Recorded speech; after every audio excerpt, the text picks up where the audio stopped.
Welcome again to the podcast. The podcast is Tanner Talks About Stuff That Happened.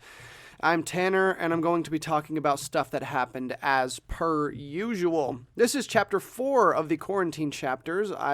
We've now been in quarantine for a little over a week, about a week and a half, and things are not going to be looking up anytime soon. In fact, it's probably going to get a little bit worse before it gets better.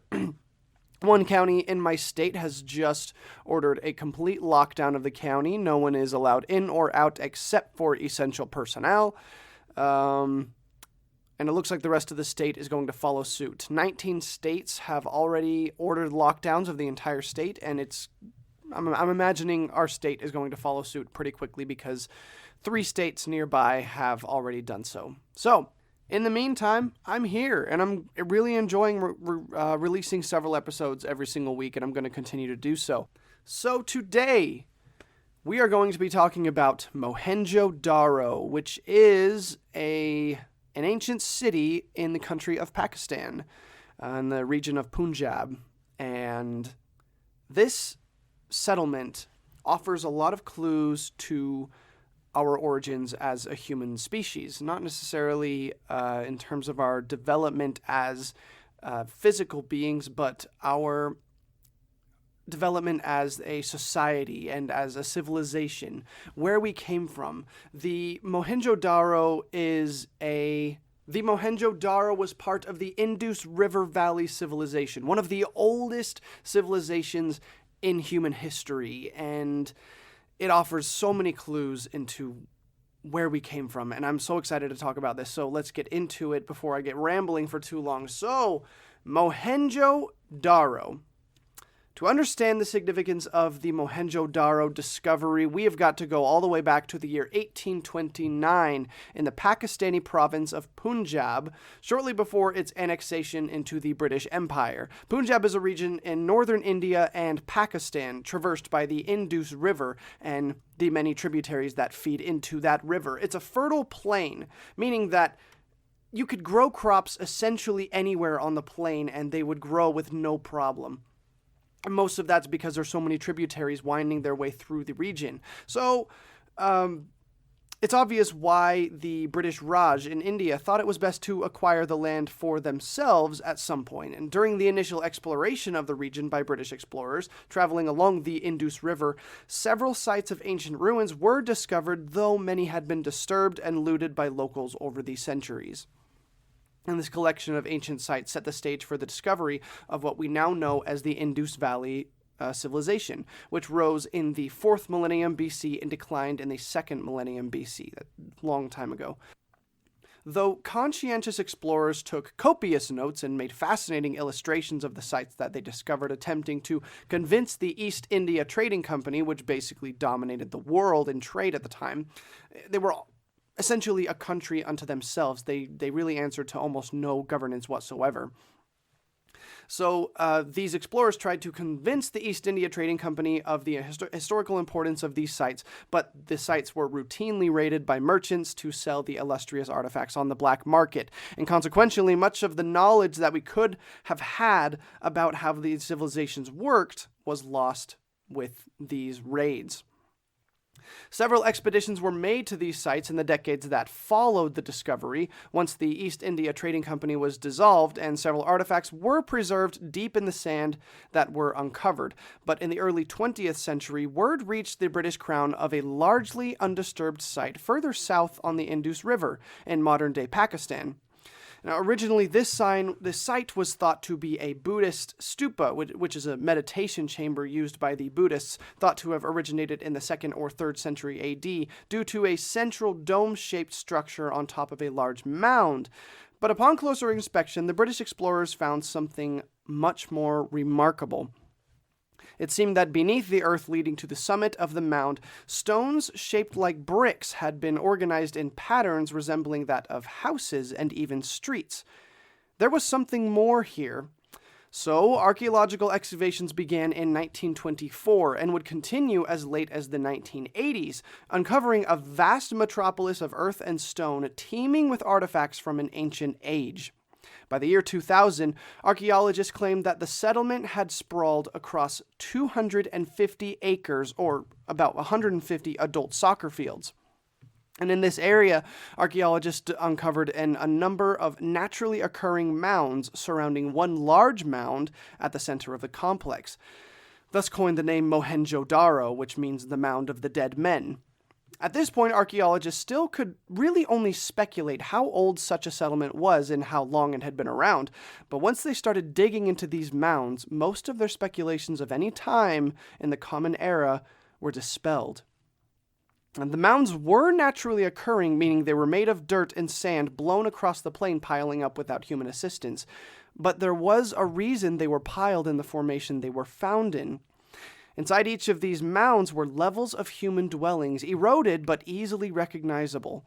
Further examination revealed that these dwellings were raised because they had been built and rebuilt time and time again with multiple foundations beneath various building projects. And that, paired with the naturally occurring deposits of dirt that could only have accumulated over hundreds of years, provided evidence that the civilization lasted for at least several hundred years. At the center of the settlement was a large mound, which initially hinted to the archaeologists that there was some religious significance to it, as it bore some resemblance to the pyramids of Giza and Teotihuacan, both landmarks of extremely religious civilizations.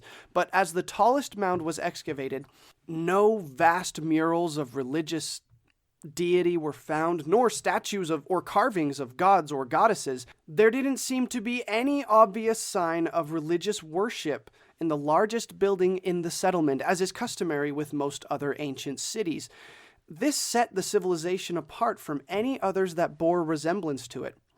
As archaeologists continued digging, they unearthed a complex road system that formed a grid interlocking rectangular structures, which suggested the settlement was developed under the watchful eyes of city planners. This was not a product of random nomads joining together to create an impromptu civilization, but a calculated move by the Indus Valley civilization to create a population center on a fertile plain. Infrastructure was complete with sophisticated drainage systems and wells using circular brick formations to reach deep into the earth. The residents of Mohenjo-Daro likely relied on annual rainfall and the nearby Indus River for water, but these wells, along with fortifications surrounding the settlement, hint that the city planners had a contingency plan in case the city were to come under some sort of siege.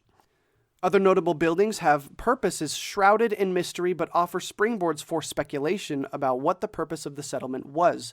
One large building in Mohenjo-Daro was originally thought to be an enormous granary with a massive wooden superstructure with air ducts to dry out the grain, but a lack of evidence to support this claim led to the building being called a Great Hall, with an uncertain function.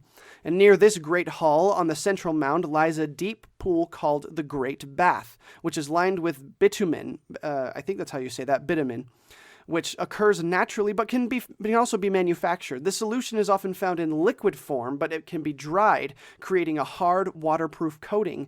Finding this material plastered on an obvious pool hints at an understanding of science that rewrote our understanding of history.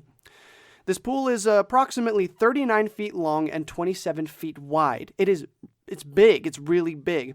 Big enough to be called the Great Bath. Beneath the Great Bath is what is believed to be a furnace, likely used to heat the water of the Great Bath. This bath, to this day, remains one of the only widely accepted sources of speculation that the inhabitants of the settlement were religious, and as the bath could have been used for religious rites of some sort.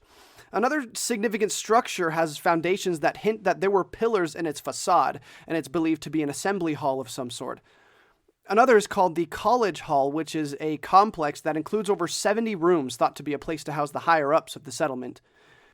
As the archaeologists began looking at the bigger picture, examining the layout of the settlement, they noticed that there seemed to be two distinct segments, one outlining the large central mount and the rest surrounding it. Buildings in the central mounds included the Great Bath, the Pillared Hall, and the College Hall, while the buildings outside of the central segment were primarily residences with small courtyards leading to alleyways and to larger streets. Scholars named the segment on the central mound the Citadel, and the rest of the settlement was called the Lower City. In the Citadel, as mentioned before, there were larger buildings that seemed to have many smaller rooms that could be interpreted as apartments of some kind. In the lower levels, there were many smaller buildings that were widely believed to be family residences. This hints at a larger hierarchy within the community. Finally, what many consider to be the crowning jewels of the discovery of Mohenjo-Daro are the many artifacts found among the ruins. Many of these are copper tables engraved with carvings in the Indus language, which has not been deciphered as of the recording of this podcast. Intricate castings of jewelry, bowls, and figurines made of wax prove that the inhabitants had an understanding of a form of molding liquid wax using technology rather than their hands. Among these carvings have been found a famous carving called the Mother Goddess Idol. Although it cannot be proven that this was a religious totem, it bears some resemblance to the female gods worshipped in the Near East in the years preceding the Common Era. Another totem found is called the Dancing Girl. The small figurine is just over 4 inches tall, and it represents a girl in the pose of dancing, which experts believe to be a representative of a teenager. There is no visible clothing on the figurine, but there are bracelets running up one of her arms and an ornate necklace draped over her chest, standing with her right arm on her hip and her knees slightly bent. The statue is made out of bronze, which demonstrates the skill that the residents of Mohenjo-Daro had in an understanding of metalwork centuries ahead of their time. Other artifacts found are another statue of a man with intricate facial detail and long hair slicked back, and a 7-stranded necklace made of 4 feet of thread and over 200 bronze beads. So why is Mohenjo-Daro so important? Well, first, it provides us with some evidence of one of the oldest civilizations in world history. The Indus Valley Civilization constructed it around 2500 BC. But there is some evidence to suggest that it has been around for far longer than that. But if the civilization is so old, how did they have the knowledge they did? How did they have such an understanding of metalwork, a hierarchical form of governance of some kind in a societal setting, and heated baths?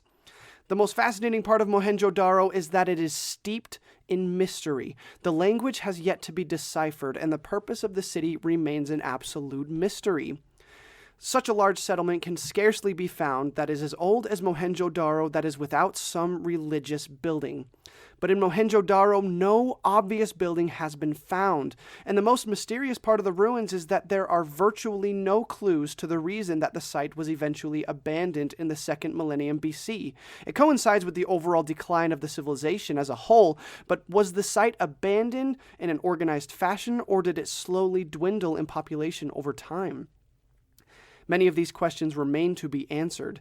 In 2015, an entertainment company hoping to build an amusement park near the site dug up even more ruins that seem to be connected to the main site, which proves that Mohenjo-Daro holds even more secrets than we initially thought.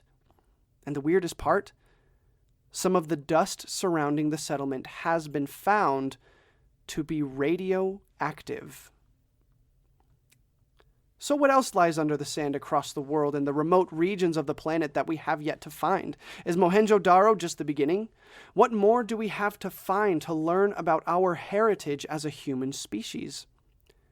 These are questions that I personally love to speculate on and will continue to do so. So, with that being said, thanks for joining me today on Tanner Talks About Stuff That Happened. This is kind of a shorter episode today because I want to leave a little bit more to the imagination with Mohenjo-Daro. I want you guys to research it for yourself. Find out what you can about this civilization, and maybe together we can all come up with the answers to the mysteries surrounding the civilization as a whole. So thank you again for joining me on Tanner Talks About Stuff That Happened. This is chapter 4 of the quarantine chapters. I'm going to continue dropping material over the course of this wild quarantine that we're going through. It's very likely that in the next 5 days or so, my entire state is going to go into complete lockdown, and that's going to make things a little bit more interesting for all of us. In the meantime, if you enjoy the podcast, please head over to Apple Podcasts or wherever you listen to podcasts. Drop a 5-star review. That really helps us get more people involved with the conversation about history and why understanding history is so important, particularly in the situation that the planet is in right now. Thank you all again. I couldn't do any of this without your support, and catch me next week. See you then.